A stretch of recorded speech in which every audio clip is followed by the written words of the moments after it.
Assalomu alaykum azizlar, siz sevgan tushlikda ko'rsatuvi yana xonadoningiz mehmoni, albatta diydor ko'rishib turganimizdan mamnunmiz. Bizni kuzatishda davom eting, jonli efirlar esa Istiqlol telekanalida. Va tushlikda dasturida bizga ilk mehmonimizni tanishtirib o'taman. Shavkat aka Sharipov, Buxoro Innovatsiyalar universiteti strategiyalar bo'yicha prorektor bugun bizning mehmonimiz. Assalomu alaykum. Assalomu alaykum. Xush kelibsiz. Kayfiyatlar qanaqa? Rahmat, taklifingizdan xursandman.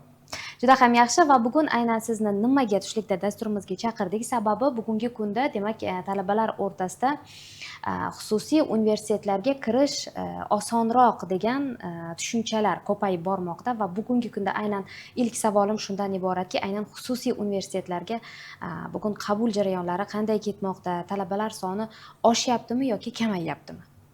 Rahmat savol uchun.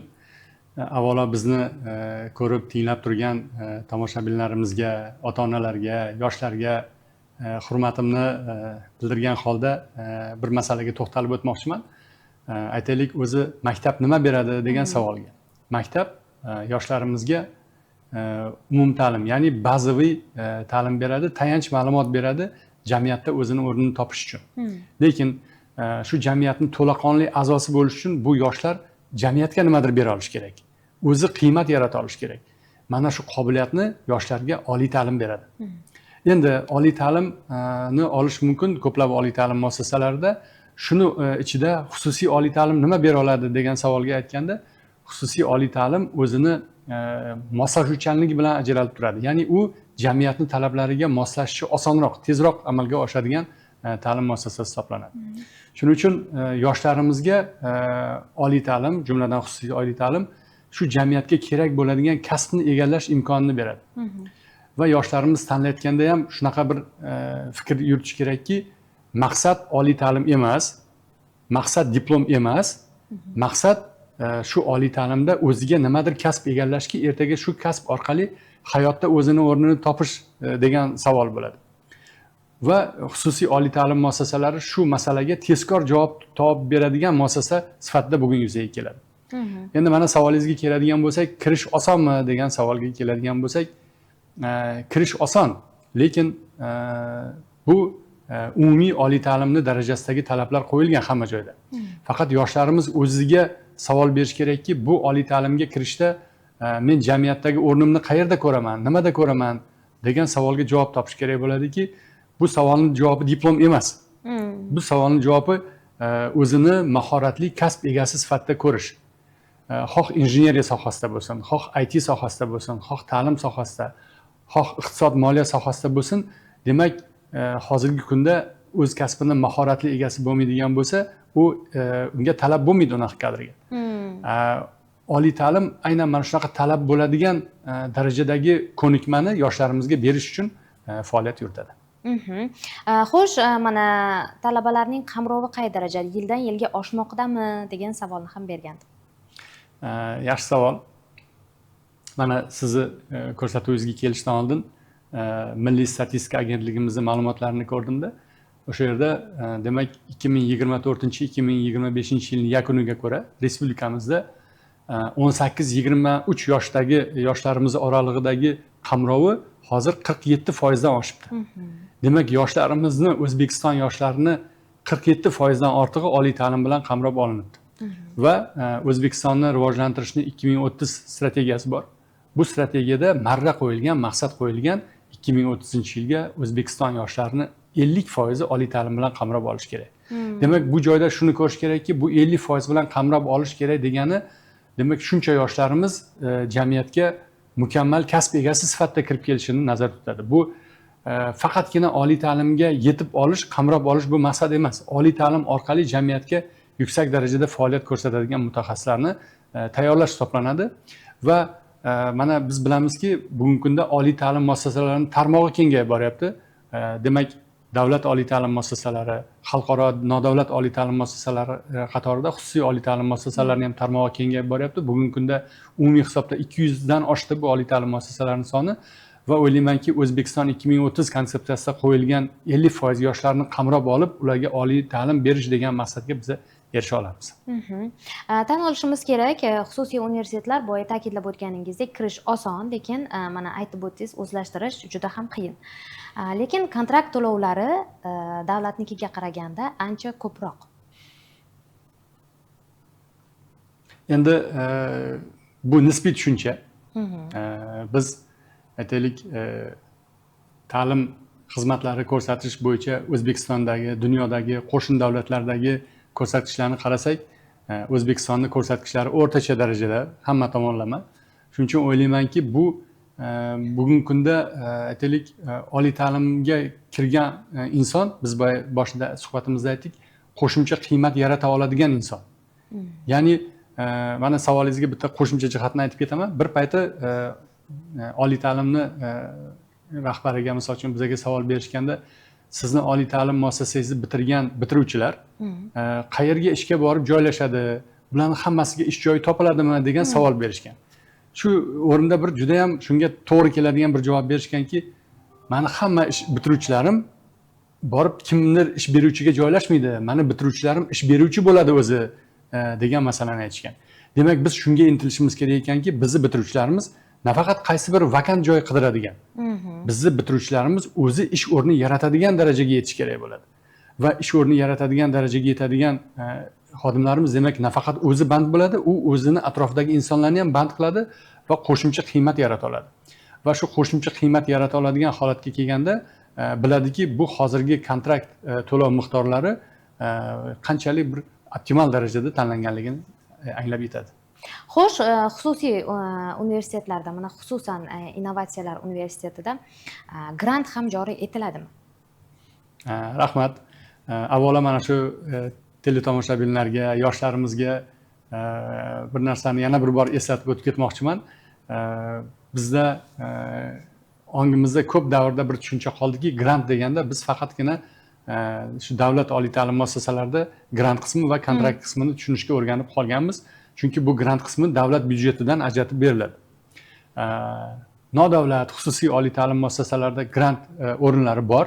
Faqat bu grant o'rinlari davlat hisobidan emas, shu nodavlat xususiy oliy ta'lim muassasasini o'zini imkonidan kelib chiqib beriladi va bu imtiyozlarning mezonlari bor. Bu mezonlar misol uchun alohida yuqori ko'rsatkichlarga erishgan yoshlarni, bitiruvchilarni, kasb egallovchi talabgorlarni tanlab olish, ularni rag'batlantirishga qaratilgan holatda belgilangan. Misol uchun mana hozir siz savolingizga javob aniq bo'lish uchun aynan Buxoro Innovatsiyalar universitetida nima holatlarda biz grantlar ajratishimizni ruxsat bersangiz aniq aytib o'taman. Misol uchun kontrakt to'lovini 100% ga qadar chegirma quyidagi asoslarda qo'llanilishi mumkin.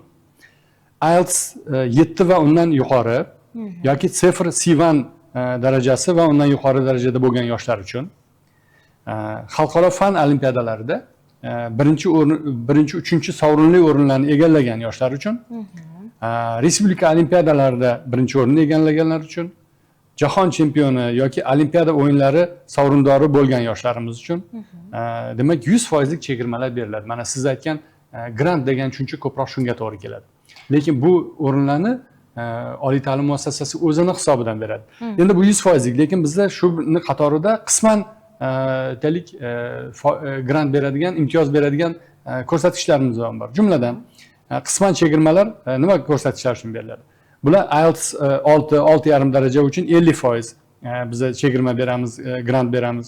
Respublika olimpiadasida ikkinchi o'rinni egallagan uchun 70%, uchinchi o'rinni egallagan uchun 50%. Davlat test markazi bali 140 balldan yuqori bo'lsa, demak 40% gacha biz grantlar beramiz va bunaqa grantlarimizni soni, imtiyozlarimizni soni ko'p. Men mana shu Buxoro Innovatsiyalar universitetining imtiyozlariga, grantlariga qiziqqan yoshlarimizga bui.uz saytiga kirib, shu imtiyozlar bilan to'liq tanishib olishlarini tavsiya qilgan bo'lardim. Aynan mana shu beriladigan grant imtiyozlari o'sha o'quv yilining 1-dan to 4-bosqichgacha amal qiladimi yoki 1 yillik uchunmi? Bu demak, xuddi hozir aytganimdek, imtiyozni turiga, qaysi soha bo'yicha olinganligiga bog'liq. Mana shu ko'rsatkichlarning hammasi bilan universitetning saytida tanishish mumkin. Ruxsat bersangiz, mana shu universitetimizda 28 turdan iborat 5 guruhga bo'lingan mana shu imtiyozlarimiz bor. Imtiyozlarni men aytib o'tsam yoshlarimizga foydali bo'ladi deb o'ylayman. Mana birinchi mana shu 28 ta turdagi imtiyozimizni 5 ta gruppaga ajratgan holda aytadigan bo'lsam, birinchi turdagi imtiyozlarimiz bu tilni mukammal egallaganligi uchun. Bu demak IELTS, TOEFL, TOEFL kabi sohalarda sertifikatga ega bo'lsa, biz birinchi soha bo'yicha yoshlarga imtiyoz beramiz. Ikkinchi sohamiz bu akademik daraja, ya'ni yuqori bilim darajasini namoyon qilgan. Davlat test markazining testi orqali, fan olimpiadalari orqali, maktabdagi oltin medallari orqali, demak yuqori natijalarga erishgan o'quvchilarimiz bo'lsa, biz bularga ham imtiyozlar joriy qilganmiz. Bu bilan ham tanishish mumkin. Va bizning ta'lim yo'nalishlarimiz qatorida jismoniy madaniyat, sport yo'nalishimiz bor. Mana shu yo'nalishimizga biz sport sohasida yuqori natija ko'rsatgan yoshlarimiz keladigan bo'lsa, ularga ham alohida 3-guruh imtiyozlarimiz bor. 4-guruh imtiyozlarimiz bu ijtimoiy asoslar, ya'ni davlat tashkilotlarida to'liq stavkada ishlayotgan o'qituvchilarimizni, shifokorlarimizni farzandlariga imtiyozlarimiz bor. Harbiy xizmatchilar, ularning farzandlariga imtiyozlarimiz bor. Bir oiladan 2 yoki undan ortiq farzandlar tahsil olayotgan bo'lsa, ularga imtiyozlarimiz bor. Bularning hammasi bilan va 5-guruh bu erta ro'yxatdan o'tish. Misol uchun oldindan ro'yxatdan o'tib, misol uchun kech qolmasdan shu ro'yxatdan o'tib bizlar bilan shartnoma tuzib, shartnoma shartlarini bajarsa, bularga ham biz imtiyozlar joriy qilganmiz. Hamma toifadagi yoshlarni qamrab olishga qaratilgan. Juda ham yaxshi. Va bugungi kunda bitiruvchi talabalarning ishga joylashishlariga qay tarzda yordam beriladi? Agar ular o'zi ish topa olmasa, xuddi siz boya ta'kidlagandek, o'zi o'z hayotiga investitsiya kirita olmasa, qo'shimcha mablag' topish imkoniyatiga ega bo'lmasa, ular qo'llab-quvvatlanadimi? Bugungi kunda butun respublikada, jumladan Buxoro innovatsiyalar universitetida eng e'tiborli yo'nalishlardan bittasi bu dual ta'lim degan shakl joriy bo'lyapti. Dual ta'lim degani bu demak bizni bitiruvchilar ishlab chiqarish bilan birgalikda tayyorlanadi. Ya'ni o'quv jarayonini o'zida ular ishlab chiqarishga jalb qilinadi. Bu degani nafaqat bitirgandan keyin u o'quv jarayonida ham ish bilan band bo'la oladi, qaysi darajada ish joyidan maosh oladi, ham o'quv vazifalarini bajaradi. Va bugungi kunda mana shu oliy ta'limdagi eng yuksak bir keng tarqalgan tendensiya hisoblanadi. Bundan tashqari biz viloyatdagi ta'lim muassasalari bilan, ishlab chiqarish korxonalari bilan to'g'ridan to'g'ri shartnomalarimiz bor. Bu shartnomalar orqali biz ishga joylashtiramiz va eng mana iqtidorli yoshlarimizni qo'llab-quvvatlaydigan sohalardan bittasi bu startaplar, startap loyihalar.